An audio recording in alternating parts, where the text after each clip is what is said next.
Hi, I'm Tracie Bohannon with Risk Specialist LLC. And today I'm answering one of the most common questions I get. How do you become an insurance producer?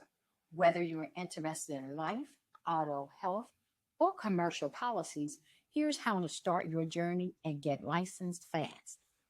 First, understand the role. Insurance producers are licensed professionals who sell policies and help clients choose the right coverage. You can specialize in life, health, property, and casualty, or even commercial lines. Step one is pre licensing education. Most states require you to complete a set number of hours through an approved course provider, online or in person.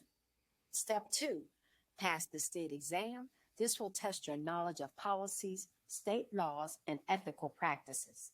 Step three, get fingerprinted and submit a background check. Then apply for your license with the State Department of Insurance.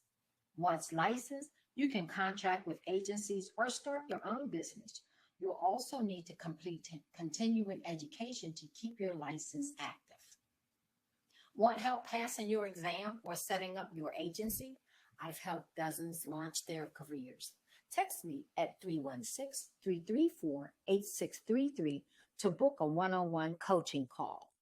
Follow Risk Specialists for more real tips to get licensed, get paid, and protect what matters.